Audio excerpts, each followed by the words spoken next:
Welcome back. We are back live at the INSS Liפקין-שחק conference, and we are in the first panel. This panel is going to deal with disinformation and what we learned about disinformation in 2020. Who are the actors?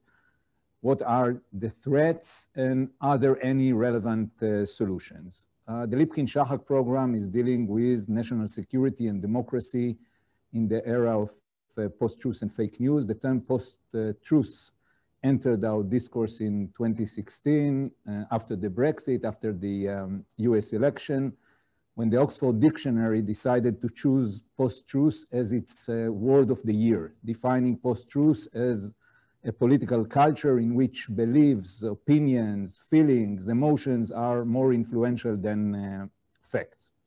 At the same time, we started to use the term fake news, first as part of the political debate, Trump accusing CNN of disseminating fake news, and then also in the academic discourse to define to disseminate in large scale errors, mistakes, lies, spins, conspiracy theories. The US election in 2016 demonstrated to many that this situation is not only the natural outcome of technological, political, economic, social, and ideological processes, but also a result of a deliberate dissemination effort made by a wide range of actors. All this leads, of course, to increasing difficulty, to growing difficulty to clarify reality, to understand reality, and by that, this difficulty undermines the foundations of our democracy and our national security. So exactly 4 years later, we are here in this panel, and this panel is supposed to deal with what we learned since then, and especially in 2020. And no doubt that 2020 gave us at least 3 main learning opportunities. First and foremost, the US election, then prior to that, COVID-19, which according to the WHO, the World Health Organization, was accompanied by infodemic, spreading rumors and false information. And finally, also in the demonstrations, the social unrest that we see in different places around the world, including the United States, Israel, and Europe. So we'll start this discussion with Nina Jankowitz. Nina is a disinformation fellow for the independent research group at the Wilson Center in Washington, DC. Nina, good afternoon, our time. You recently published your book, How to Lose the Information War, Russia, Fake News, and the Future of Conflict. So what is the disinformation war? Who are the fighting sides of this war? And in your opinion, how did it affect the US election? Thank you so much for having me this morning or this afternoon where you are. It's really a delight to be here on this panel with so many distinguished voices in this space. When I set out to write my book, How to Lose the Information War, I was really looking at Russian disinformation and Russian disinformation as targeted toward the West. But the main conclusion of the book is really not about Russian disinformation. It's about the fissures in our societies that are exploited not only by our foreign adversaries, Russia, China, Iran, but also by opportunistic individuals, often on the political spectrum, sometimes working for profit, here in our domestic information environments. And I think, although of course, I would have preferred not to release my book during a pandemic, the last couple of months have really shown how important those conclusions are. The fact that we need to look inward if we're going to win the information war. There will always be opportunistic adversaries, foreign and domestic, who are trying to weaponize the fissures in our societies. Things like systemic racism, economic inequality, the urban-rural divide, pitting populations against one another. But if we build up our resilience internally, we'll have a much better time countering those adversaries. We can't just play whack-a-troll, deleting fake accounts, deleting harmful content. And we've seen that in this election, frankly. We've seen efforts by the social media companies to clamp down on information, to change very, in the short term, their content moderation policies, things like that. But ultimately, the most harmful disinformation during this past couple of months, I would say, especially ramping up over the summer since May or June, has come from inside the house. It's come from our own politicians, our own commentators and influencers. And that's the sort of thing that we're seeing the foreign adversaries echoing. They don't need to be as creative or use as much brute force this time around. All they really need to do is hit retweet on something that President Trump puts out there, right? And again, those most harmful narratives that we've seen this year are coming from domestic sources, the things that are inspiring online harms to turn into offline violence, whether that's, militias organizing to kidnap the governor of Michigan, or people going to counting centers as the results of the election are being certified to intimidate election and poll workers. We've seen death threats about this stuff. And so, it's really important to recognize these domestic harms that exist. And if we are going to address them, and I'm sure we'll get to this today, we can't really separate the foreign disinformation from the domestic stuff. They are holistic. They are two sides of the same coin. And so in my work, based on what I've seen in Central and Eastern Europe, countries that have been dealing with this threat, not only as a foreign policy and national security problem, but something domestically that's been going on for a long time as well, they have really invested in what I call citizens-based solutions. So yes, countries like Estonia have increased their cyber defenses, but they're also investing in their populations. They're investing in teaching media and digital literacy and civics. They're investing in education. A lot of what you just talked about in the opening interview deals with that, giving people the tools they need to navigate today's information environment, which is increasingly chaotic and may or may not have this concept of truth decay, really being pervasive at this point. So I think I want to leave it there to make sure that we have plenty of time for discussion and to hear from everyone else. But I would say the information war is no longer something that has this foreign domestic dichotomy. We are in this very globalized information environment. And in order to protect our national security, our democratic discourse, we need to think about the local environment, think about ourselves, and look a little bit inward as we try to deal with this problem. Thank you. Thank you, Nina. Since you mentioned that it's coming from the outside and from the inside, I want to ask a short question. It's a little bit philosophical, but I think it's practical. So if it's coming from the outside and the inside, who are we? We're talking about we that should cope with it. Who are we? Right. Well, okay. So here we are, a bunch of think tank folks. When I say we, I'm talking about policymakers, right? But this affects ordinary citizens as well.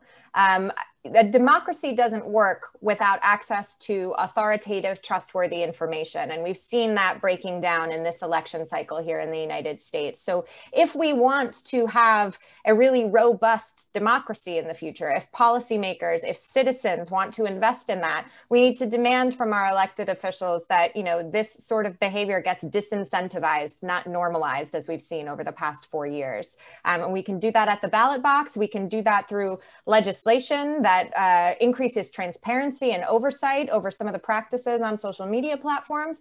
And we can do it through campaign legislation. We don't have a lot of restrictions here in the United States about what candidates can and cannot say, and the types of rhetoric they can use, the types of things that they can pay to amplify on social media. And I think those are the hard conversations that we're going to start to have over the next couple of years.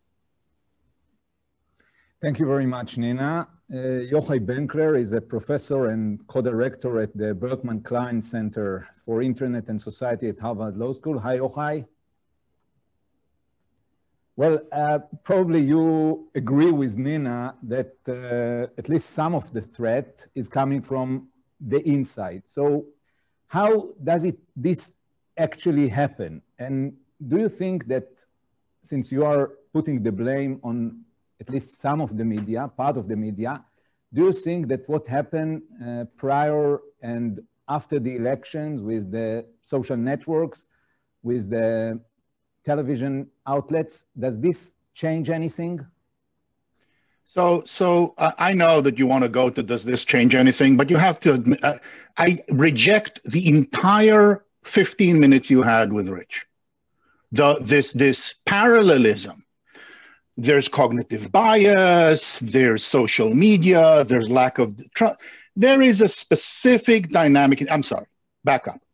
I'm now working from 5 years of observing, at this point, 8 million stories, tens of millions of tweets, working with a network of researchers who publish in Science and the Proceeding of National Academy of Sciences and Science Advances, on my own Oxford University Press published book. It's frustrating not to be able to get through.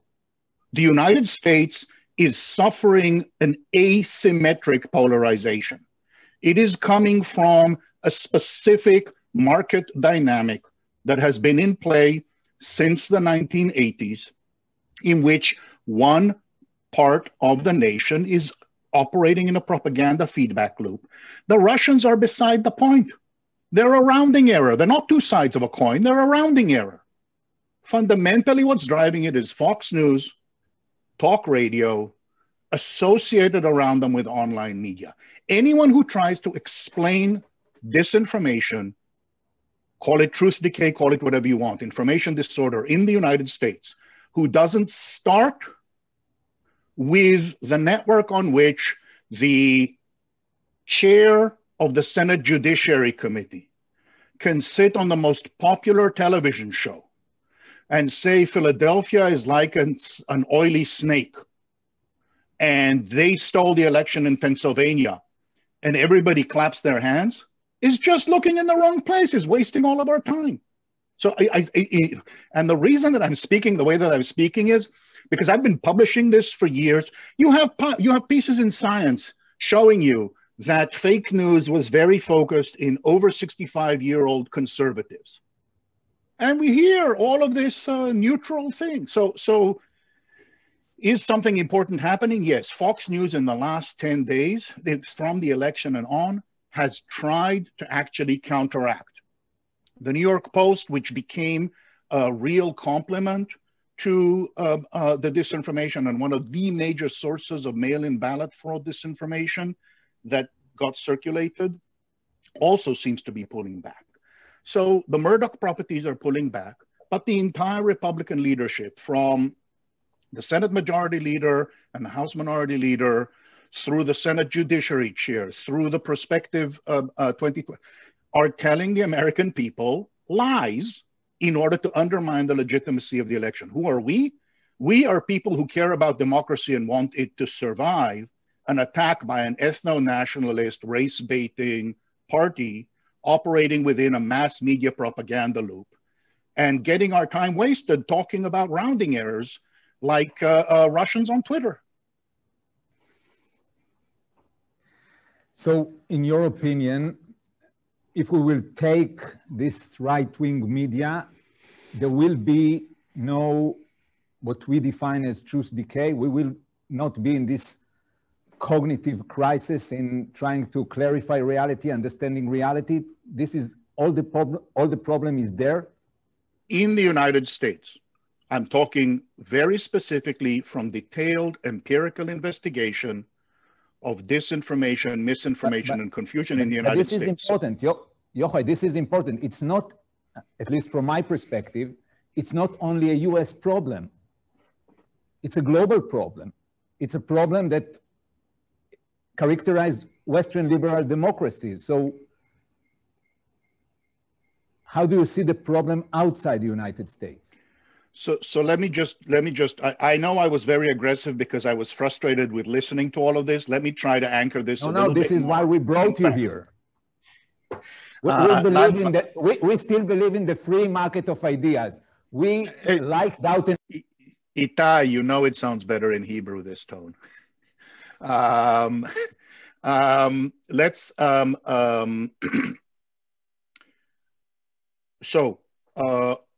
We need country-specific studies to understand what happened. I think it's entirely possible, for example, that in India, it's WhatsApp. That's the initial set of studies that suggest that that's true. The problem with those studies is that they don't have the infrastructure to review Republic TV, which is the Fox News equivalent in India. Nobody has the foggiest idea what's happening on vernacular TV in the various regions. And so, of course, if we look in this narrow corner, that's what we think. Colleagues of ours who have looked at two countries using our techniques, and our techniques in this regard, both in terms of the amount of data and the cross-platform analysis are quite distinctive. In Germany and France, don't find the same degree of confusion. In Germany in particular, there's relatively high trust in public TV. Most of the people have a sense of what anchored in public TV as the truth, and there's a narrower slice only in the AfD, only in the far right, who does create its alternative existence. In France, the structure is again different. The answer is we need to study each country on its own. We need to get user-side data to understand who's consuming, what they're consuming, how it's affecting them. There is a broad international problem, but that international problem, I think, is not driven by social media, but rather by the collapse of neoliberalism in the Great Recession and the emergence of various radical rejectionist parties, mostly on the right, sometimes on the left, like Syriza in Greece. And it's those parties that are moving aside that are driving this deep distrust in a mainstream. And on top of that, you have media architectures. But that's the claim. Thank you, Professor Benkler. Dr. Tehila Schwarz-Altschuler is a senior fellow at the Israel Democracy Institute and head of the Institute's Media Reform Program and also the Democracy in the Information Age program. Hi, Tehila. So, Tehila, probably you have a lot to say about this debate, but more specifically, what does the US election teach us about the threats to democracy? Well, there's so much to say. Maybe I'll start by referring to the first two presentations. There's an interconnection between social media and traditional media. So I don't think we can actually separate the discussion of television and social media. I do agree with Professor Benkler that it is different between different countries, but I think that the interconnection or the influence that social media had during the past decade or so on traditional media is not neglectable. So of what we've seen with social media during the past week, I think around the elections at the United States is certainly a milestone. It is very different than what we've seen in 2016. In a way, we can say that maybe in 2016, the social media was just a platform. They sold services to whoever was willing to pay. They have exercised their algorithm in the same way they did, in a regular time. At 2020, they became an active player, which is, after all, a milestone. So first of all, we can see social media platforms as the responsible adult. But on the other hand, you can say that was kind of a censorship. They did not erase or remove content, but what we've seen is that they have altered search results, they labeled posts, they downranked problematic content. They implemented a host of measures to ward off what they thought was misinformation. Facebook has pinned the election results to the top of the users' news feeds. It is still appending labels to Trump's post explaining the truth behind the election. Twitter is no longer fully restricting Trump's tweets, but it still continues to add labels warning users that this claim about elections fraud is disputed. Even YouTube is taking action now. It's demonetizing videos from outlets such as the Trump-affiliated One American News Network that claims that Trump won, and yet it certainly can be considered as censorship on the heart of political speech. It's tweets and posts by a president who is a candidate on election week, let's say. So it is a milestone. I think secondly, and here I want to refer to what Professor Benkler just said, I think that what the networks have been doing kind of backed traditional media, because there is an interconnection between TV and social media. And US networks, ABC, CBS, NBC, they all took the very unusual step of cutting away from the president, made unfounded the accusation that the presidential elections was being stolen. And in this context of fact-checking and fake news spreading, I think that was one of the most important moments of the entire presidential race, maybe even the last 4 years. And we'll have to think about the consequences of all this, but the question I think I was asked was why all this has happened. And I think that the first reason would be, as you have mentioned, Itai, before, it's COVID. And maybe this is, the biggest difference between Trump and Biden, because Biden represents a presidential invocation of science, wear masks. And Trump represents a presidential invocation maybe of bleach. I think that the networks understood that there is a matter of life and death here. But also the other, I would say, reason for that is the threat of regulation, because social media companies may not have a choice if the government steps in and forces them to make changes. They are under increased scrutiny from the government, not only the American government, it's also coming from Europe, to squash misinformation and disclose how the information they see might differ from what others see. So I think that the main question after the elections is not whether to regulate social media, but how to do that. I think that the ship has taken the turn already. I don't know if you want me to refer now to what I think we need to look ahead, or I've been talking enough. Let me just... No. Maybe short answer. Can you put it in the Israeli context, following what this debate with Yochanan Benkler, but what happened in the United States? Can you put it in the Israeli context? Well, I want to say something. I hope I'm not going to sound weird. While the social media platforms signed, for example, tweets as premature, and American networks stopped Trump's speeches in the middle, everything that Trump said, without any kind of, I would say, asking hard questions, was published in Israeli media. So I don't know if we're getting into an election year here in Israel, but if social media companies are going to start acting the same way they did in the United States, I doubt it, whether the Israeli traditional media is going to be responsible enough as the American media was. And this is something for me, which is, I would say, a source of concern. Thank you very much, Tehila. We'll go to Bill Marceliano. Bill is a senior behavioral scientist at RAND Corporation and a professor at the RAND Graduate School. Bill, you are the lead author of Foreign Interference in the 2020 Election, Tools for Detecting Online Election Interference. So first, you are probably referring to threats that are coming from the outside, foreign interference. Did you identify foreign interference in the 2020 election? And if so, what was the interference? Who are the actors? What are their goals? So we definitely found at least one large-scale election interference effort over social media, and it was aimed at the US 2020 general election. And we found that it matched known Russian tactics. It also matches their overarching theory of reflexive control in this kind of area. It matched their ends.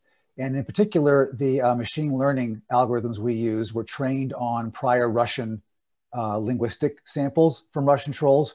So I don't have a smoking gun, but we're pretty confident it was indeed a Russian controlled and Russian authored effort. And the question about their ends is really important. We found that they had two primary goals. The first of them was to spread hyper-partisan themes and content using both troll and what appear to be botnet accounts working in concert. So the first one really is sowing distrust and dissension by amplifying existing partisan tensions in the U.S. polity. So I'll harken back to what Nina was saying. It's not like they're introducing sort of new, fractures. It's, Americans have these really, really serious concerns about each other and really serious mistrusts around ideology and political identity. And so the first effort was really about boosting those tensions and sort of convincing people that, hey, our side is in a death struggle with either Nazis or socialists, and they can't be trusted. The second part of it seems to have been a preference for Donald Trump over Joe Biden. So we found troll accounts were spreading pro-Trump content within a very large community of pro-Trump supporters who are also sharing a lot of like deep state, conspiracy theories, QAnon content. And then we found within the Biden support community, there were left-wing trolls, but they were actually spreading undermining content about Joe Biden. He wasn't a real progressive. He wasn't actually going to win. Sanders was a better choice. And then finally, we found pro-Sanders content as well. So the three of those we think add up. We infer showed a preference for Donald Trump as a candidate.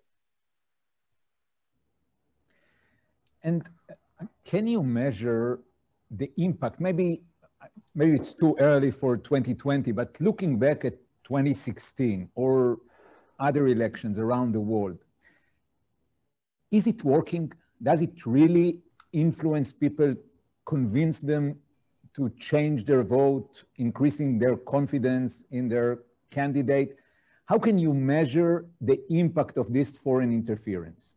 So that's a really good question. And you asked sort of two sort of stages or two sort of levels of testing. One is, how do we go from the campaign effort to how it impacts the ultimate goal, like changing votes or sort of changing outside real world behaviors?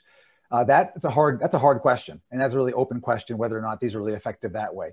The intermediate step, which is how do they impact the audience and how do they affect their perception of their candidates or their position?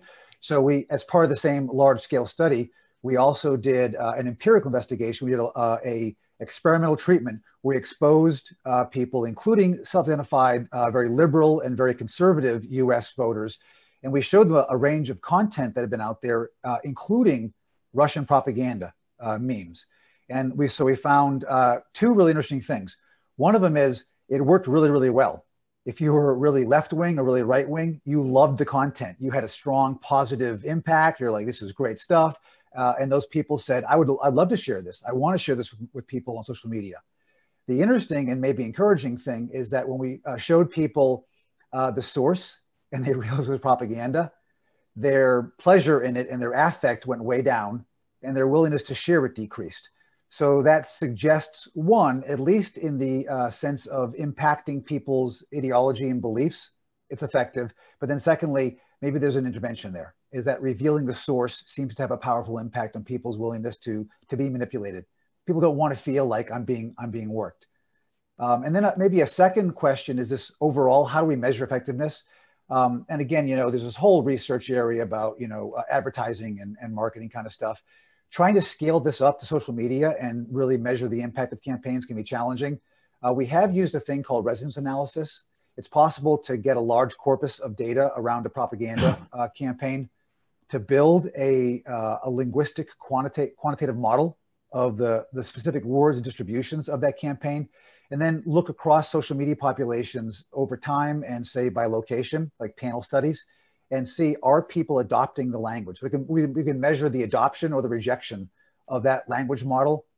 Again, it doesn't get us to like, hey, how will you vote? Will you join an organization? Will you act violently? That's an additional step. But we can certainly measure whether or not people are buying the market share because your ideology is bundled into your language. Like anyone who's been a member of an organization that believes in something very passionately, now you can't use some language. So like in the US, for example, if you are very passionate about the legality of abortion, if you're on one side, you have to use words like unborn children and babies because it's implicated in your worldview and your membership. And on the other side, you have to use words like fetuses and women's rights and women's bodies. Again, it's bundled into your advocacy position and the population you're a member of. So the ability to measure that and to see, are people buying into and adopting your language? That is possible. We'll be able to use that at scale on social media. Thank you very much. Alicia Wanless is the director of the Partnership for Countering Influence Operations at the Carnegie Endowment for International Peace. Alicia, do you see what we are talking about as a new phenomenon, or it's something we've seen in the past in maybe a different structure, a different color? First, thank you for having me. It's always nice to join a lively conversation. And as for the question, is the problem with disinformation new? The short answer is no. Is there more disinformation today? Probably, but that's also, there's also a lot more information in general. That's something we face every time we introduce a new means for processing information, be it printing, television, or web-based technologies. And also, it's difficult to get a baseline of what came before, what was normal. It's really hard to say for certain if there's a rise and to what degree, but that doesn't mean it isn't a problem. So what I would call information pollution isn't new. There have always been people degrading the information environment for their own aims, be it to seek power, proselytize a belief, or turn a profit. Even Thucydides bemoaned that Athenians were believing falsehoods about Spartan governance models. And if you look to a past election in the US, some Southern newspaper editors in the lead up to the 1860 US presidential election spread falsehoods that Lincoln's running mate Hamlin was a mulatto. And there were other horror stories too about what would happen if the Black Republicans won office. So what has changed in a digital age is that information communications technologies have increased the speed of communications and the reach to audiences. The second thing is that these mass communications are now multi-directional, meaning anyone can engage. So it can also help obfuscate their origins, wrapping audiences up more into a form of participatory propaganda. And thirdly, these technologies have really increased the amount of data aggregated on individuals. At the same time, scholarship in psychology grows to help target audiences.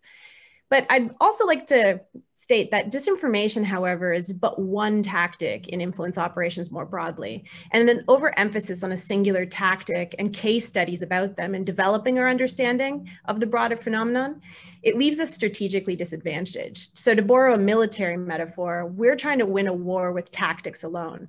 And what's desperately needed right now is a way to understand the information environment in general and the disturbances within it, much the same way that we do currently with weather or the physical environment. That would help give us a better range of options to develop proper strategy.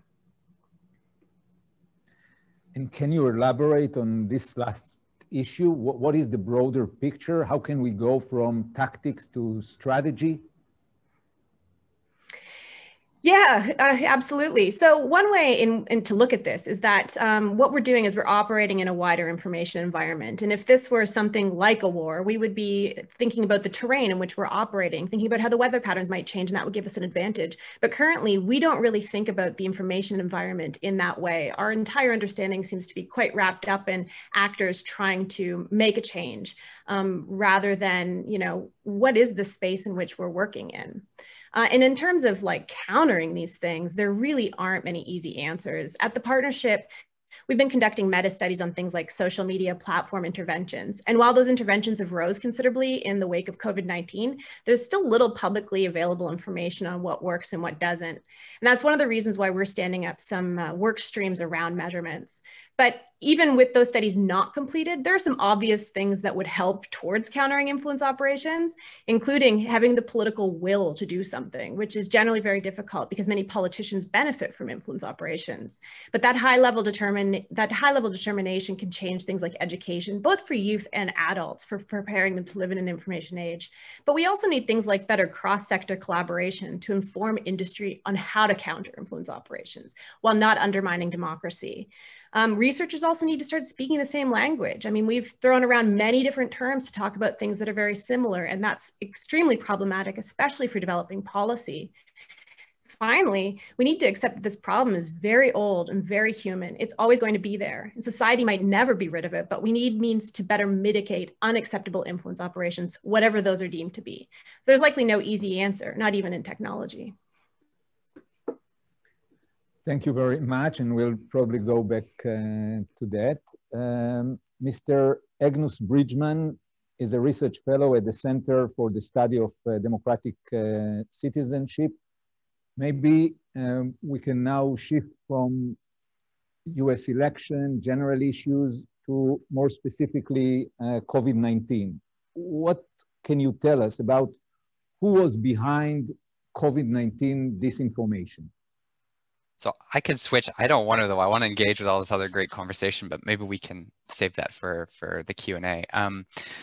The one thing I did want to say is, like, I think totally Yochai's point about looking at country-specific effects is very important. So I'm Canadian and I study primarily Canada, and it's obviously a completely different ecosystem and completely different information environment from the United States and international communities, but it's very much in the orbit of sort of the English language social media environment. And because of that, I think that there is a lot more, maybe you just undersold it, Yochai, but there's a lot of spillover effects from country to country. I think the infodemic, the pandemic nature of things moving from country to country is very important when we're talking about dis and misinformation. So the question is about sort of who's behind COVID-19 disinformation. And I study online kind of political activism, digital activism. And I think that, yes, there's probably some influence operations. There's been so much discussion of China and Russia in the media, and okay, yes, probably there's some of that. That's largely based on anecdote and innuendo.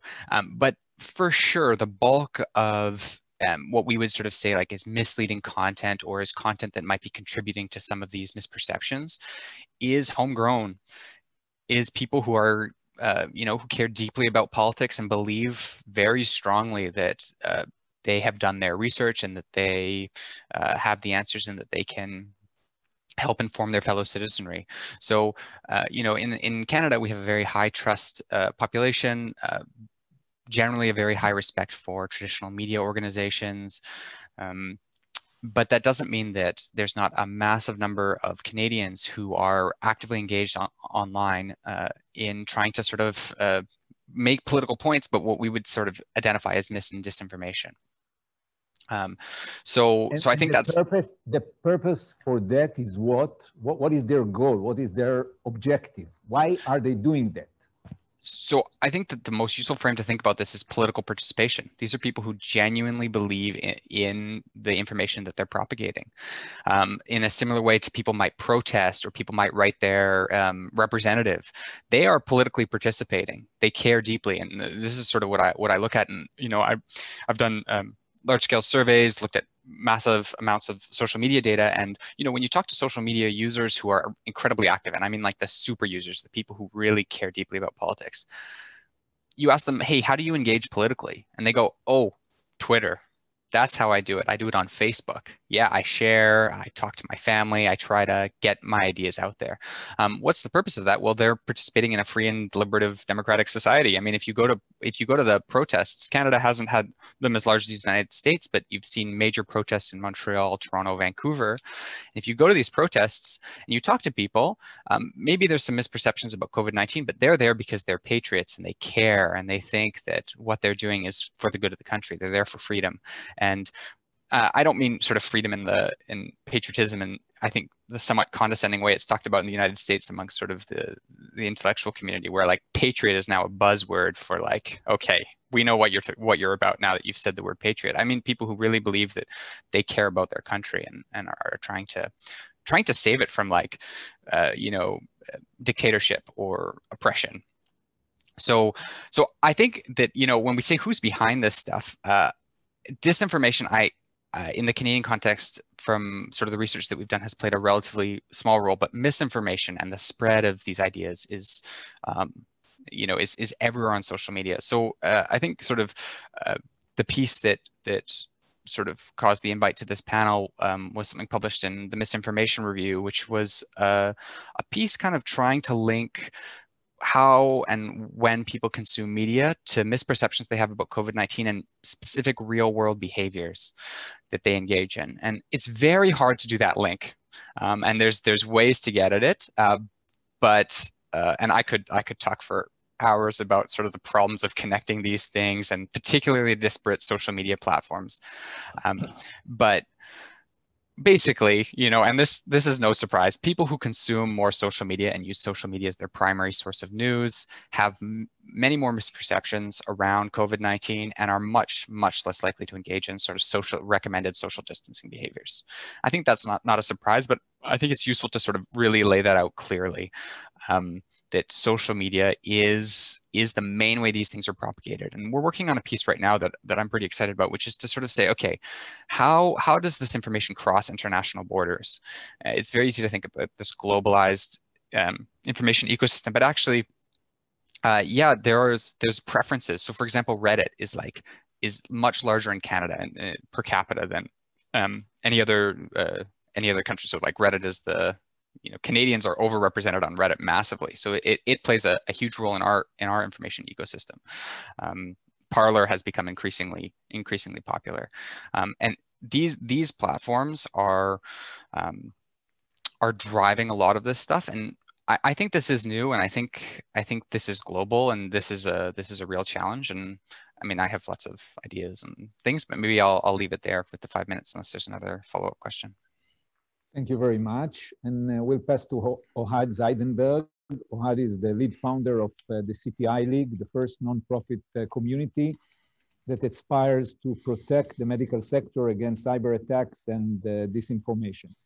So, Ohad, what can you tell us about the forces, the actors behind COVID-19 misinformation or disinformation? So, hello everyone, and I'm really happy to be part of this amazing conference.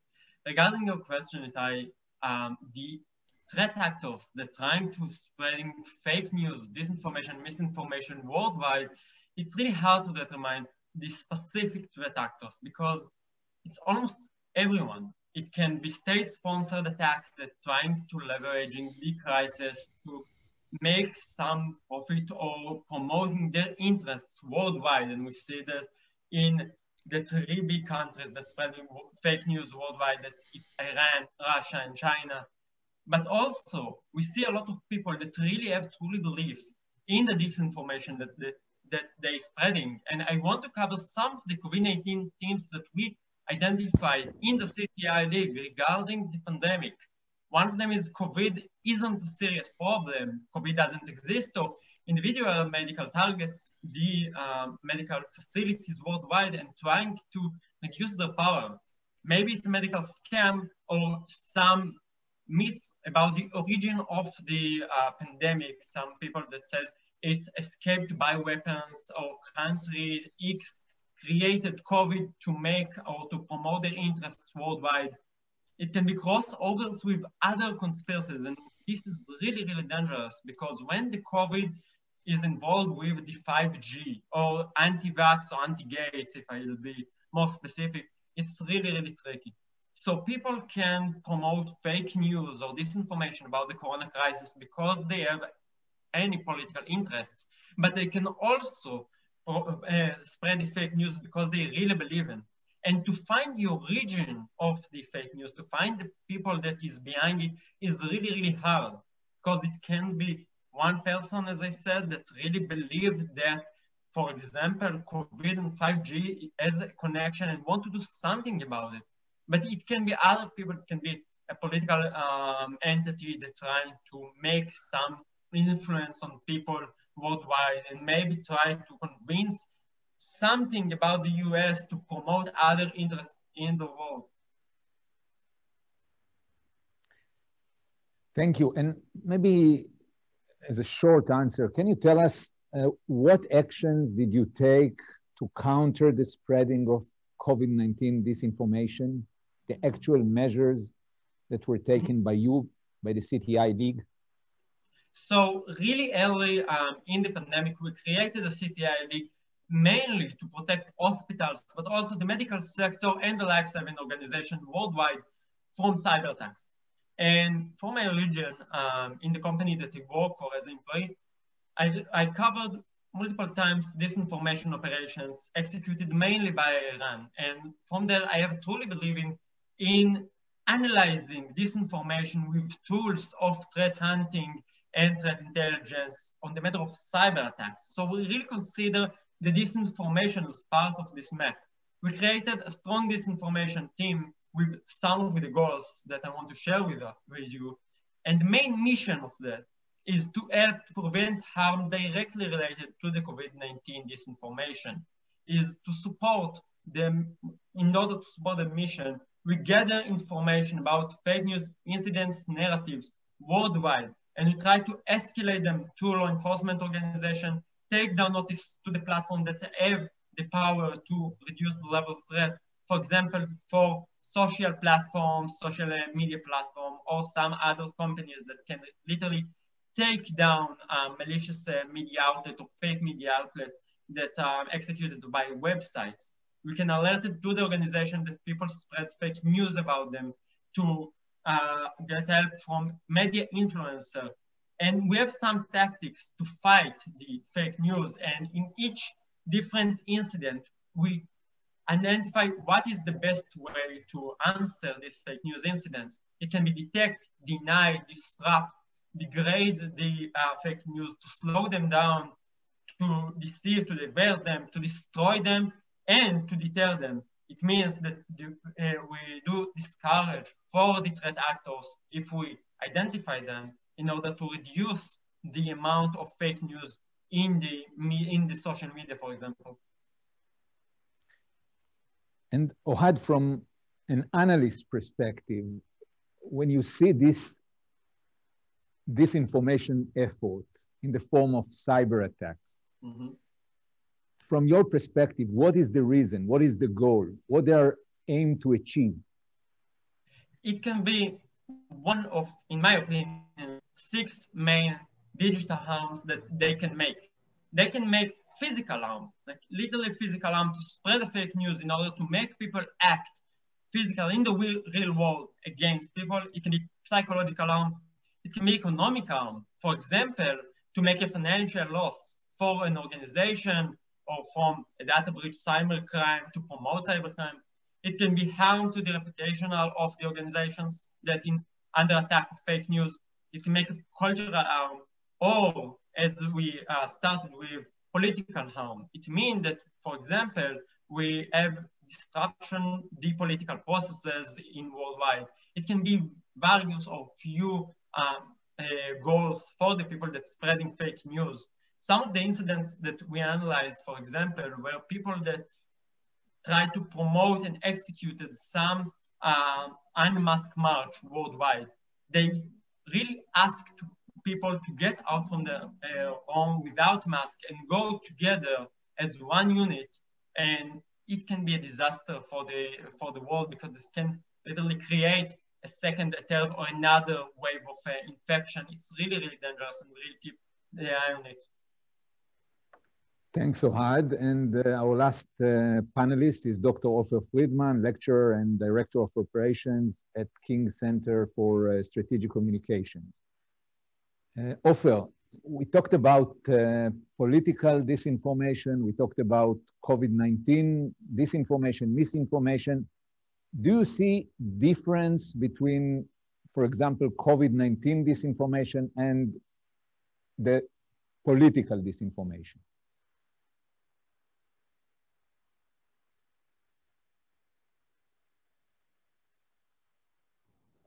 Ofer, you are muted. Get out of mute. Yes, hello, sorry. Thank you very much for having me here, inviting me. To answer your question, I would say maybe there are some characteristics of information of the content itself, which is different, but on conceptual level, there is no much difference.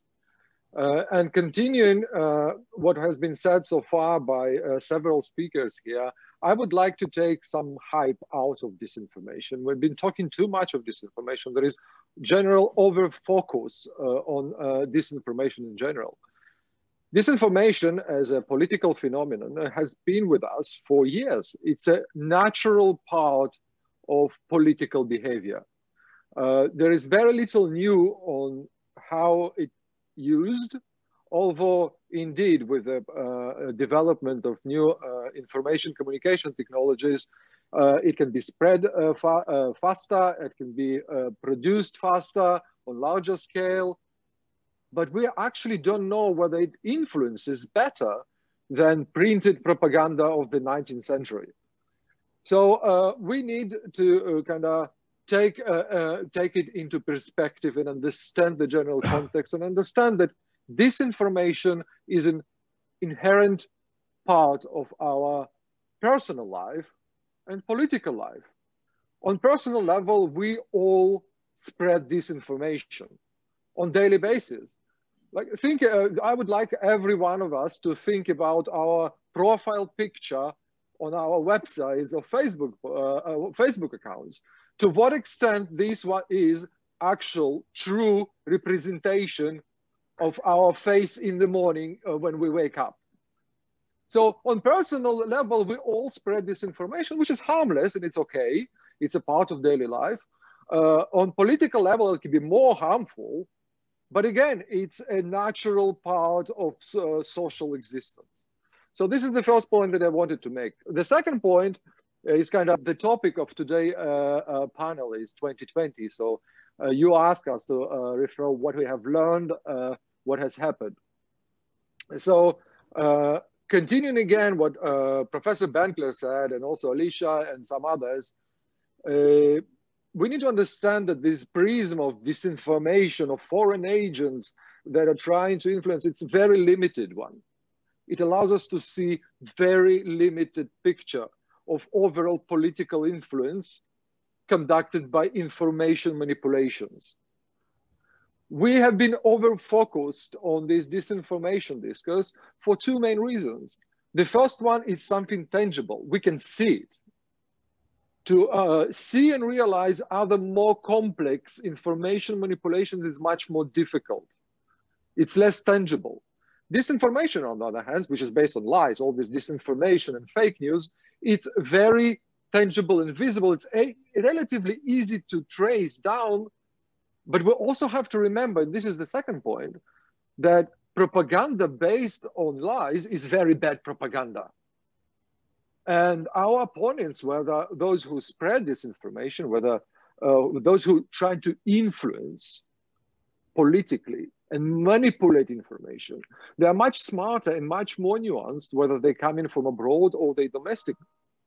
So what I would say, what we have learned in 2020 is, I think we reached a certain point when we understand this information, we can tackle this information. It's about the time that we move forward to understanding better how political influence via information manipulations works in the 21st century. We need to get rid of this very limited prism of disinformation and try what Alicia was referring to understand how different actors, whether they're domestic and or foreign, and whether this distinction even relevant, trying to create political influence through information operations and information manipulations. So I think we're already there. We already understand it.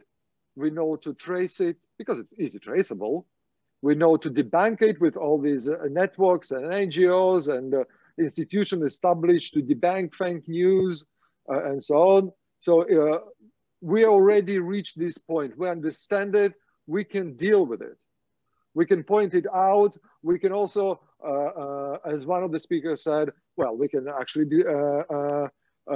discover the source to the audience.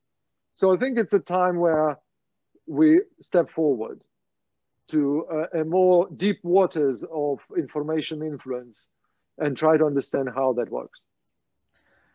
Thank you very much, Ofer, and that's complete the first round of our discussion. There are some participants that want to comment, and I'll give them the mic in a minute, but there is one general question that I want to put on the table, because not all of us, and I will turn to Yochai in a minute, but most of us believe that threats are coming from the outside and from the inside, and in some way they are coordinated. I'm not talking about collusion or some kind of an organized coordination, but they are echoing each other in some ways they are coordinated. So I wonder if the panelists can comment or talk about the ways this coordination is being done, how the outside and the inside, the foreign and the domestic are working together in the same domain. So we'll start with Yochai and then Tehila. Great, thanks. I think it's important, and I'll try to answer your question partly by moderating a little bit what I said and emphasizing several things that others have said in the panel. I think it's really important to understand the differences between individual level confusion and population level effects, between successful manipulation of groups of hyperactivated people, like Ohad was talking about, if you can get people out without masks to walk around. And we certainly do need to think, as Tehila said, about the interaction between social media and mainstream media. And my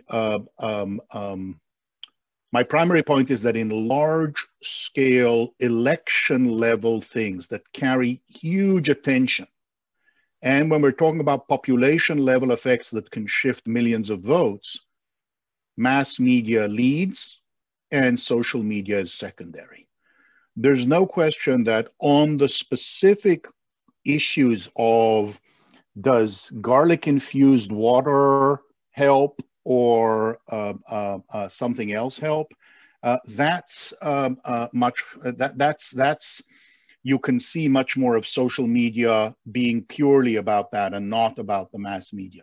Then there are things like hydroxychloroquine, which start to some extent online, but then take off through Fox News to Trump, and then it becomes politically complete. So what we looked at when we looked at all of the assertions about Russian intervention in 2016, which was much more present than in 2020, the interaction that we found, the coordination essentially that we found in the larger effects. So for example, when there were allegations that fake Twitter handles or Facebook groups that were Russian, that came in the Mueller indictment or came in the congressional reports, what we saw essentially was Russian accounts jumping on the bandwagon. Trump had started something, Republican and right-wing media jumped on, and then 72 hours later, you get the interventions that are the subject of the, and that was fairly consistent. We also found one clear example of a Podesta email that was driven on 4chan and then identified by a Sputnik reporter who moonlighted on a blog that then went into InfoWars and Hannity and became all across the right-wing media. So there are examples of those kinds of insertions. It's very difficult to associate them as having had population level impact on the background of sustained disinformation campaigns. So if Fox News produces the Clinton pedophilia connection as their most Facebook shared story that's sustained over months and is most linked to by everybody as a source of authority, the fact that there's also a Sputnik reporter moonlighting on a third-tier blog that succeeds in getting a particular insertion of it being part of a satanic ritual as well is less exciting.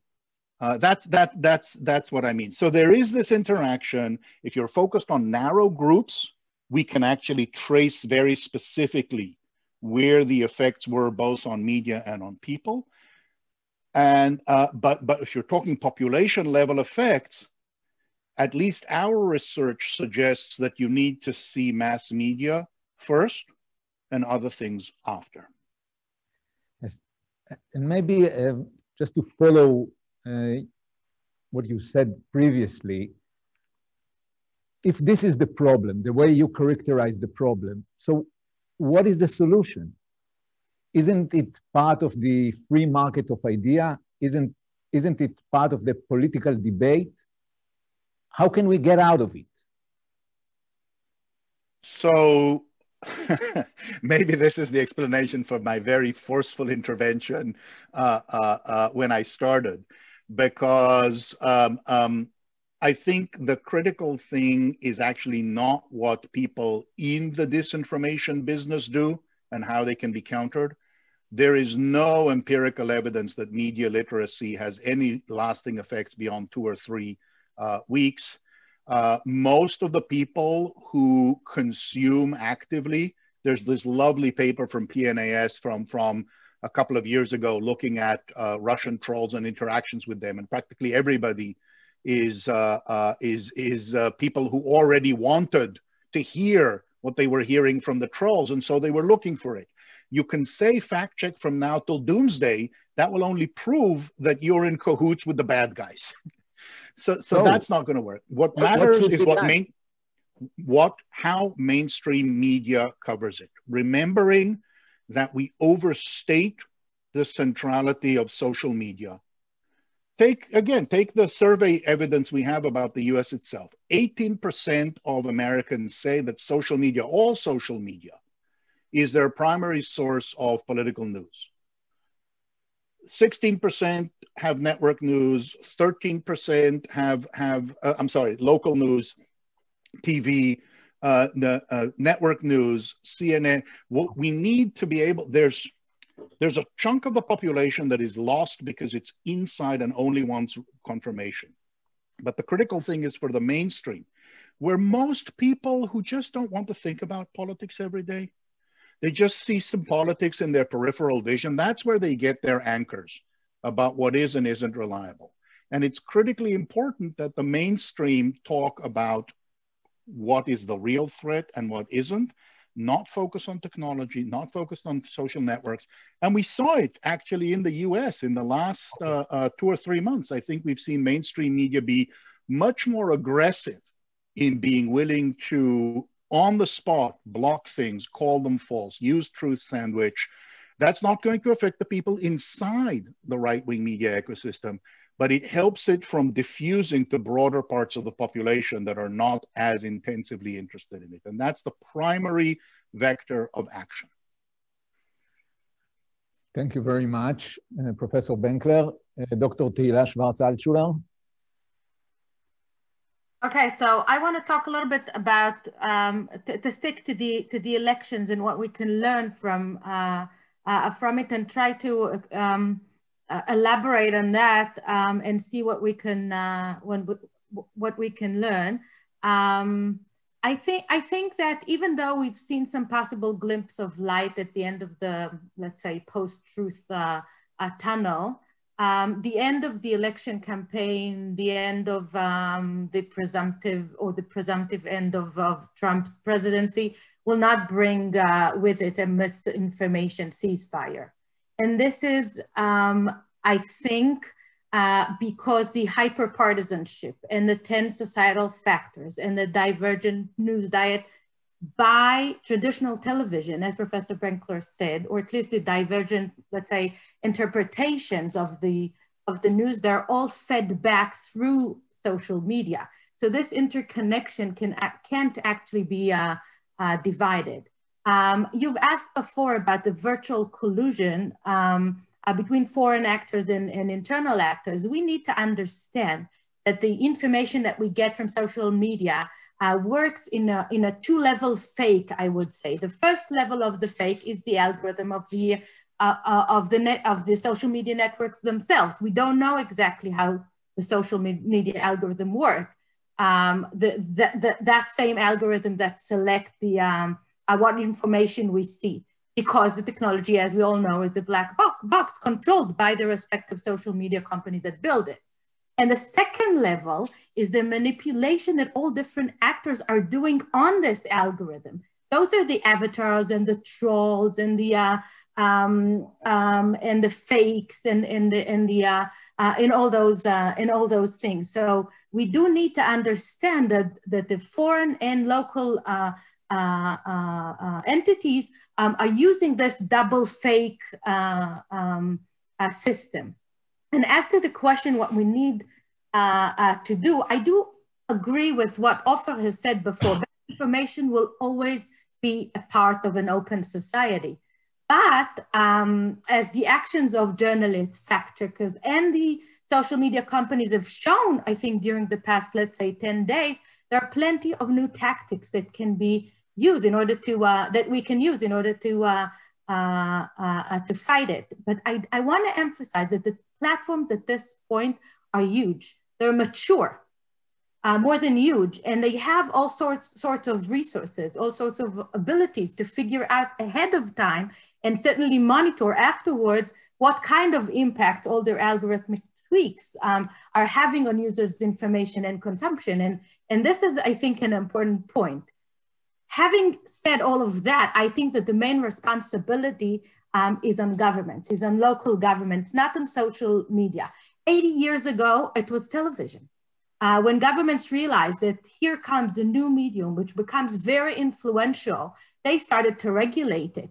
It's not that we were so good in regulating television. Otherwise, you know, Professor Benkler wouldn't have said whatever he has said before. But we can certainly learn from, or the lessons from traditional media policy and try to see what we need to do now. So if I can just, you know, in a couple of quick points. First of all, we need to rethink traditional media policy. There's this very interesting paper by the Stigler School of Business from the University of Chicago, which was published about a year ago. We at the Israel Democracy Institute have just published a paper about the future of Israeli journalism. So we talk about antitrust, we talk about new business models, we talk about strengthening journalistic professionalism and ethics. I think we need to be very, very careful not to go to the, I would say, the easy place where we're going to allow social media companies give hash money to traditional media. We also can learn a lot of things about the platforms themselves. For example, we need a unification of the community standards. What we've seen during the past days was very different policies, for example, being exercised by Twitter and by YouTube. And as long as you don't have unified community standards, it's going to be very misleading to the public. You need also a much more intensive work in order to clean social media platforms from fake news and conspiracy theories. I mean, we've seen a lot of stuff being done, but it seems to me that even the platforms continue to implement special measures aimed at reducing the spread of misinformation. It seems a little bit that they're running out of steam already.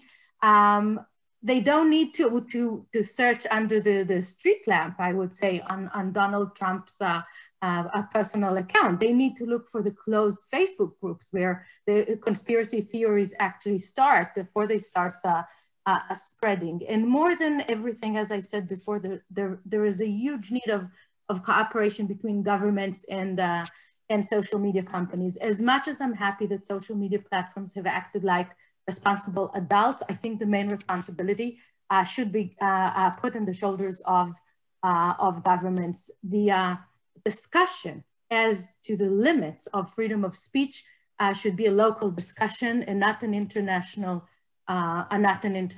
discussion. I think that would be enough for now. Thank you very much, Tehila. Angus?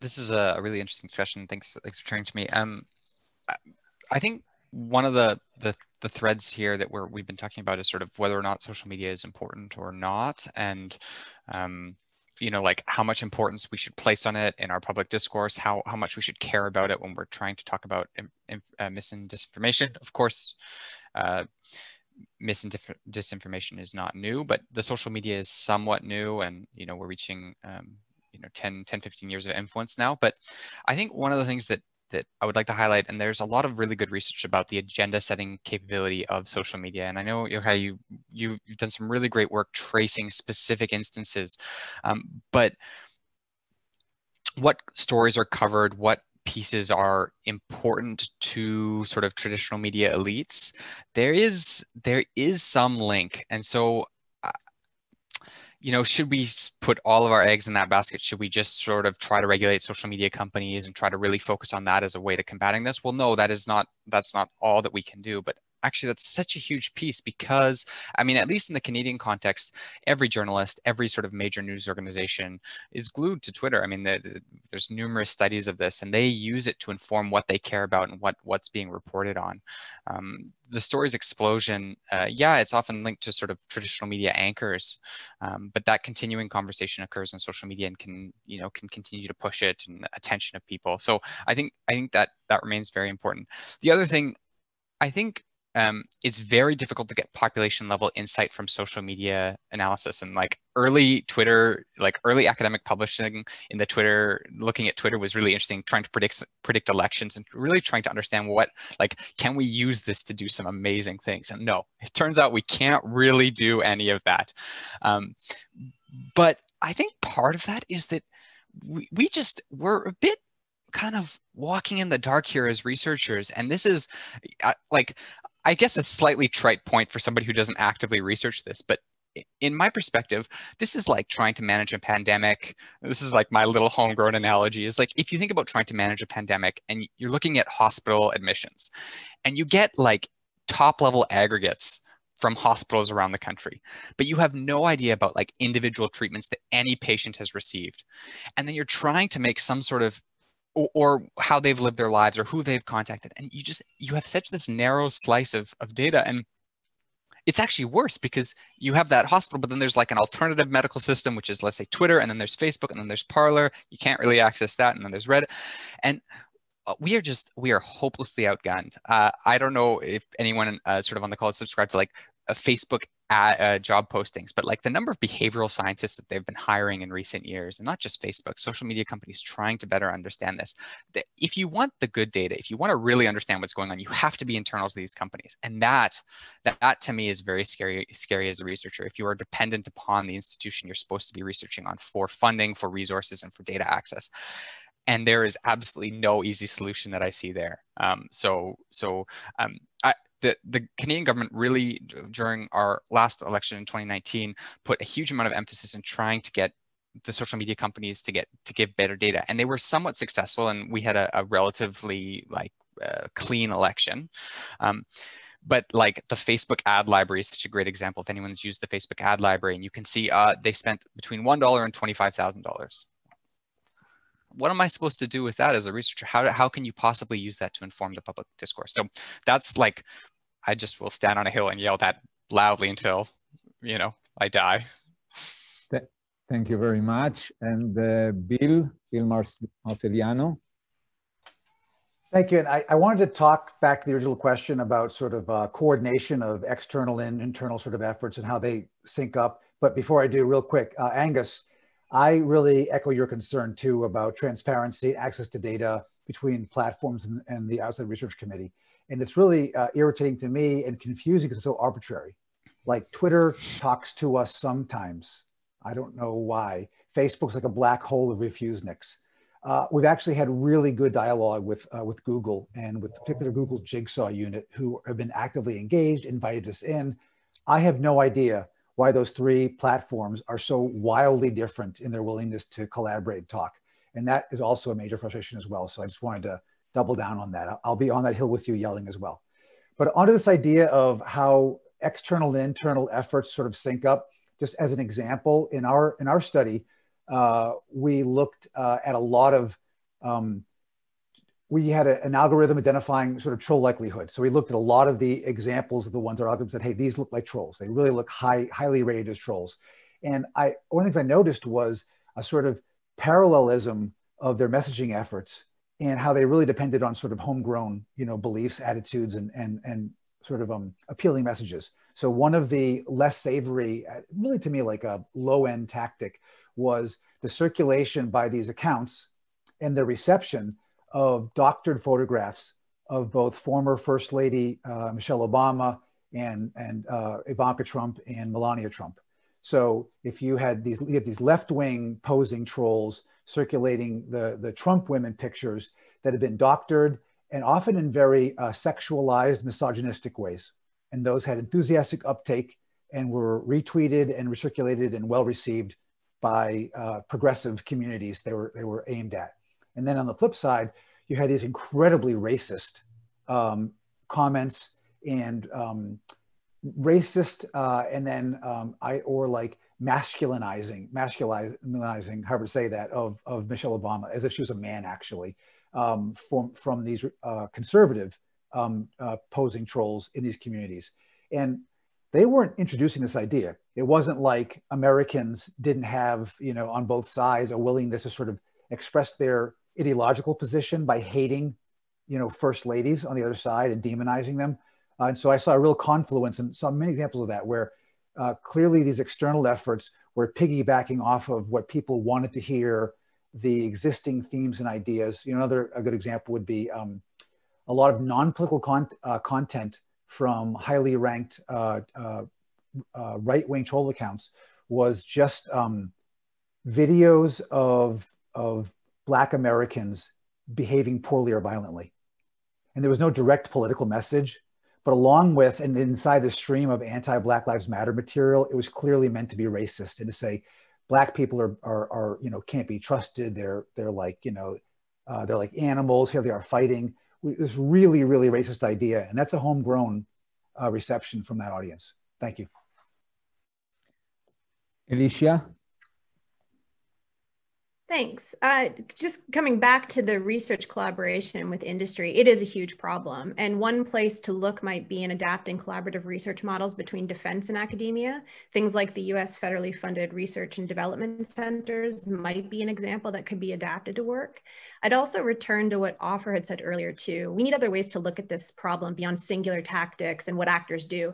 And one option is to develop an information ecology. Ecology is essentially the study of the environment, and we need the equivalent holistic approach to the information environment. For example, physical ecosystems tend to experience disturbances, and the same can be found in an information ecosystem. New ideas erupt and they spread, disrupting neighboring communities. Old sticky ideas take root. They can be really hard to change, and they often dig in after a new idea has emerged. There are things like information floods. They occur every time we have a new way to process information, and in tandem tends to follow information pollution, right? So floods of low quality information on a specific idea. And sometimes these do follow different types of events. There are definitely patterns that emerge. So for example, we know that when a crisis happens, people seek information because uncertainty makes it psychologically upsetting for them. If this is happening again and again, we know what type of event will eventually happen. Why aren't we planning better to be prepared for something like a pandemic? The only thing we don't know is when a crisis will emerge, but we can work out how to respond. So for example, relying on public health officials to be heard through the noisy modern information environment isn't enough. The response needs to be coordinated. And we can ensure reliable information is positioned in front of people. Social media platforms did try to help, but that ought to have already been in place before an actual pandemic hit. So we do have the capacity to plan as humans. I think we just tend not to. Thanks. Thank you very much for all the participants. It's been a very interesting discussion. Maybe two things to take out from this discussion. One, I think we do have a problem of measuring the impact, problem of measurement. Does it really influence the people? Is it a real problem? Whether any way we define the problem, is it a real problem that have impact on our political culture, political behavior, political discourse? So this one issue of measurement sounds to be very problematic. And the second, though they were offers for possible solutions, I think that most of us are quite pessimistic. Western liberal democracies were built on this free market of idea, on doubt and debate, and this mechanism seems to work. It doesn't work. It seems that it doesn't work in the digital era, and I don't think that we currently have ideas on how to cope with the problem. Though, of course, there are the regulation channels, the education channels, the technological channels, but putting all things together, it's quite pessimistic. So thank you very much, and hope to see you again. We are now shutting down, and exactly on 1800 our time, in about 38 minutes, we'll have the second panel that will be broadcast from King's College and will deal with strategic communication and memory construction. Thank you very much, and good evening from Tel Aviv.